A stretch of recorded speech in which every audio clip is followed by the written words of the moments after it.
Radio, and again, we've got 2 free Obama Deception DVDs if you'd like to come by the station before 12 o'clock. And we are joined with Alan Watt, cuttingthroughthematrix.com. And to begin with, Mr. Watt, are you with me?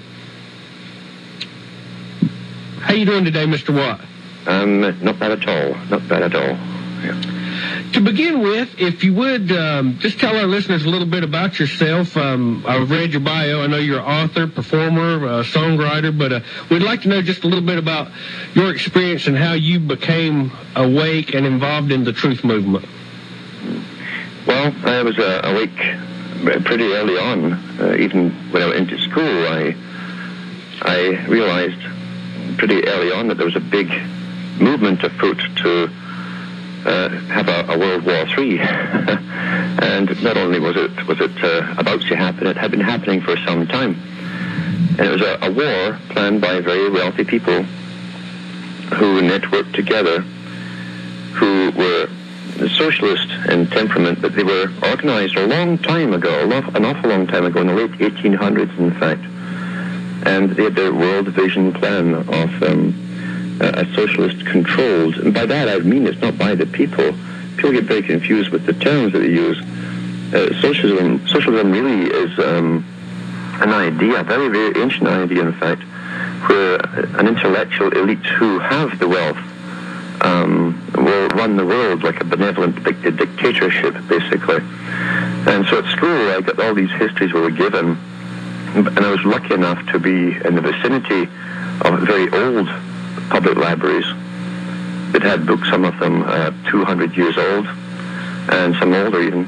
And I would spend free time going in and checking out the history I was being taught at school, and then getting a different history of the past that was written at the time about various past events. But during my studies, I came across these the socialist movements, something I could never figure out, because most people I knew were all, they'd voted Labour or left-wing in Britain. And when I got into it, I realized it had nothing to do with the people. Socialism is a form of world management. That's the whole idea of it. You can either go the fast route, which is communism, and that's what Lenin said. He said communism is socialism in a hurry.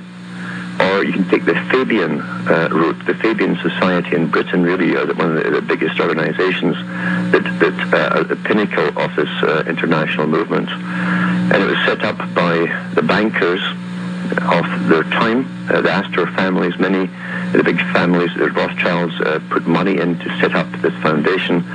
And their idea was to take over country by country by forming trading blocks. Initially, take over these trading blocks and then amalgamate them under world government. That's where the whole idea of the United Nations came out of. And it'd be done through stealth, but they'd also encourage on the way a welfare state. That was part of it. Because from the welfare state, they'd have an obvious problem. At election times, they could point out and say, look, there's such an unemployment problem, we need more welfare. The idea was that the welfare side would form a political voting bloc, big voting bloc. They'd be dependent on governments, and government would then say, well, we're here to help you. So this has been going on for an awful long time. If we look into many of the writings of, as I say, the Fabianists themselves, and you've got to understand that even the Prime Minister of Britain right now is a member of the Fabian Society. The previous Prime Minister of Britain, Blair, was a member of the Fabian Society. You'll find this all down through many, many Prime Ministers.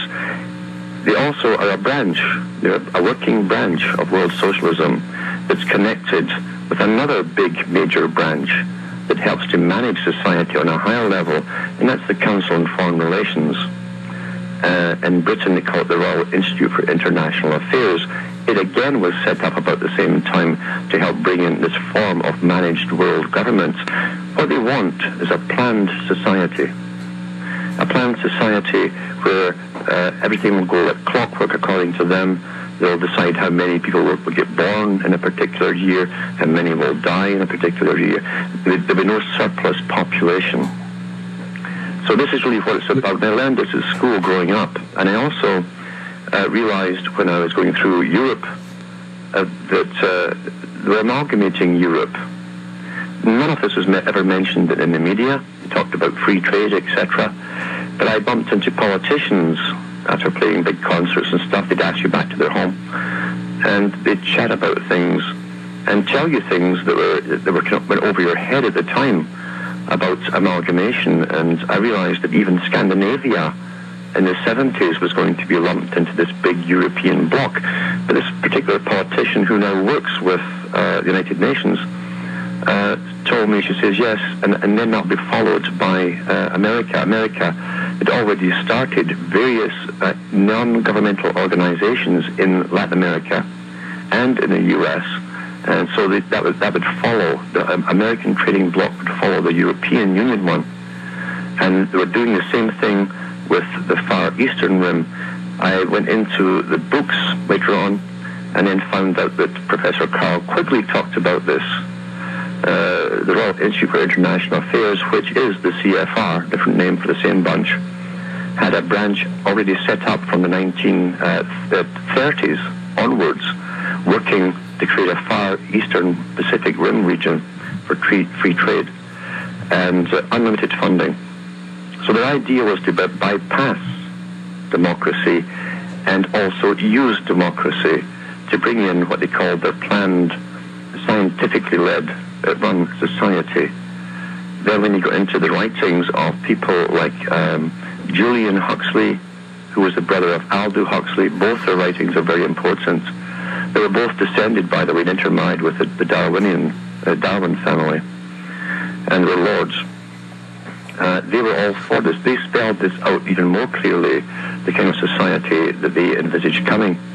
A society where there would be no individual freedom as such, and that everyone would be there to really serve a world state. That would be your function in life, ultimately. And all of this has come to pass. We're almost there today. It would all be done by treaties, by the way, by signing treaties. And we don't realize that since the League of Nations was set up at the end of World War I and then transformed into the United Nations, we've been getting tied together, every country, every trading bloc, with all your local laws, your national laws, your economic laws, have all been getting tied together through the United Nations for this upcoming scientifically run, where our betters will plan our lives for us. It's all been done through the United Nations, and we're pretty well here today. We're pretty well here. We're coming up on a break in about 2.5 minutes, but do you see the Illuminati and the secret rulers of the world decimating our economy by design to consolidate financial power and bring about the consolidation of financial powers into fewer and fewer hands, and is this a step to make a gigantic step toward a new world order and a one world government? Yes, that was all through the socialist writings. Again, we've got to remember that the top of all countries and are moneylenders, the international families. And when you go into the creation of socialism, whether it be the Cecil Rhodes Foundation that became the Royal Institute for International Affairs and CFR, they were all started up and staffed by international bankers from the very beginning. So there's only about 13 major families. They lend to every country in the world. And so it's not your little banks at the bottom, it's the big boys who do the international lending. They set up and run and fund these foundations, these particular organizations, but they also have foundations and fronts. They fund every non-governmental organization that's on the board of the United Nations. And these non-governmental organizations appear to speak for the people, but we don't elect them. What they do is demonstrate and demand from government the very laws that the government wants to hear and to pass. So they bypass groups and organizations with their foundations presently technically run the world. There's no doubt about that. The U.S. economy and the world economy was all crashed at the same time, because every country was told to deregulate its observation over the investment industry for a few years.